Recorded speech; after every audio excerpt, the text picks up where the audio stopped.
ஷேய் எப்பா நந்தி சூரியன் பேசுகிறேன்ப்பா. நிலப்பரப்பை பூரா 7 நாட்டு சனிக்கிட்ட சுடுகாட்டு எரிப்பு, முள்ளு செடி, எரிக்கலம் செடி, முள் விறகு எரிக்கலம் பூரா வச்சு எரிச்சாச்சுன்னா எலுமிச்சம்பழம் கனி மந்திரத்தை வீசி கடவுள் ஈஸ்வரன் இங்கேருந்து எரிஞ்சிடுவான்ப்பா.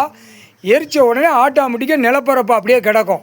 நிலப்பரப்பு கிடந்த உடனே ஆட்டோமேட்டிக்காக நம்ம பூரா வீடு மாலையை கட்டி பூரா பூமியை பாழாக்கியிருக்கேன்னா அந்த பூமிக்கு நம்ம உயிர் கொடுக்க இப்போ பிள்ளைட்டு இன்னொரு உயிர் கொடுக்காரு கடவுள்.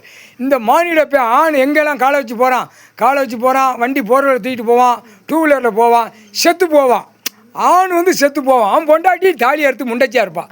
அப்போ அவள் உயிர் வாழறதுக்கு அவள் எங்கே போவா? விவசாயம், மண்ணை சுரண்டணும். புரியுதாடா? இதான் கணக்கு.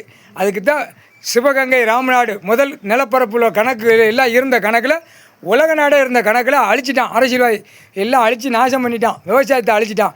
அப்போ இந்த கண்டார் வலிமை இவன் அரசியல்வாதி டெல்லியிலேருந்து தமிழ்நாடு 25 முதலமைச்சரை இவன் செத்து போவான்.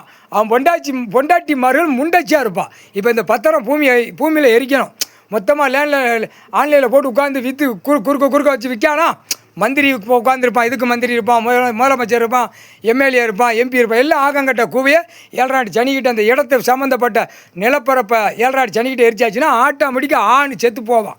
அவன் பொண்டாட்டி முண்டச்சியாக இருப்பான். இதுதான் கணக்கு. கொரோனாவில் எப்படி போச்சு? அடுத்து வருத கொரோனாவில் ஆண் பூரா செத்து போவான். பெண்ணு மட்டும்தான் இருப்பாள். பெண்ணு விவசாயம் நடக்கும். ஆணு எல்லாம் செத்து போவான். ஆணு தான் இந்த பரப்பில் அழித்து பூமியை அழிக்கான். கண்டாரமே கொல்லணும்ல இந்த ஜென்மத்தில் கொன்றுவார்றா. முட்டா பேலை, மானிட பேலை போட்டார்றா கணக்கு.